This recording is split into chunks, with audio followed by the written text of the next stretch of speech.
नमस्कार, न्यूज़ 18 पर स्वागत है आपका। मैं हूं आपके साथ सुहानी मलिक। 24 का चुनाव करीब है। ऐसे में अब कुछ सीटें ऐसी हैं जिन पर सबकी नजरें है। ऐसे में सवाल उठ रहा है नगीना सीट को लेकर। नगीना सीट से क्या 24 में इंडिया गठबंधन से चंद्रशेखर को मैदान में उतारने की तैयारी चल रही है? आज इसी को लेकर चर्चा करेंगे। दरअसल लोकसभा चुनाव 24 को लेकर सभी दल अपनी सियासी बिसात बिछाने में जुटे हैं। इस समय सबसे ज्यादा चर्चा वेस्ट यूपी की नगीना सीट को लेकर हो रही है, क्योंकि इस सीट से भीम आर्मी चीफ चंद्रशेखर आजाद के 24 में चुनाव लड़ने की चर्चा है। नगीना सीट वेस्ट यूपी के सबसे बड़ी लोकसभा सीट है। इस सीट में 5 विधानसभाएं सीट आती है। अगर वोटर्स की बात करें तो यहाँ पर करीब 15 लाख वोटर है।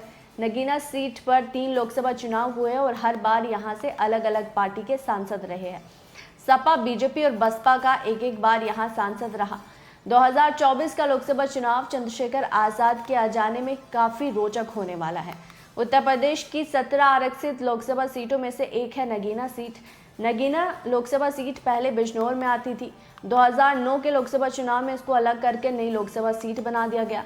पहले लोकसभा चुनाव में समाजवादी पार्टी, दूसरे चुनाव में बीजेपी, तीसरे लोकसभा चुनाव में बसपा का सांसद जीता था। अब 24 में चौथी बार लोकसभा चुनाव होंगे, लेकिन भीम आर्मी चीफ के आ जाने से इस सीट का समीकरण बदल गया है। नगीना लोकसभा सीट अनुसूचित जाति के लिए आरक्षित है, लेकिन यहाँ सबसे ज्यादा मुस्लिम वोटर है। 21% एससी वोटर है। नगीना विधानसभा में मुस्लिमों की आबादी करीब 50% से भी ज्यादा है। नगीना लोकसभा सीट पर 5 विधानसभा सीट यानी कि नजीबाबाद, नगीना, धामपुर, महटौर और नूरपुर आती है। 2009 में पहली बार नगीना सीट पर लोकसभा चुनाव हुए और सपा के यशवीर सिंह ने बाजी मारी। 2014 के लोकसभा चुनाव में मोदी लहर थी, इसलिए ज्यादातर सीटों पर बीजेपी ने यहां बाजी मारी थी और पूर्ण बहुमत की सरकार बीजेपी ने बनाई थी। 2014 लोकसभा चुनाव में बीजेपी के यशवंत सिंह ने सपा के पूर्व सांसद यशवीर सिंह को मात दी थी।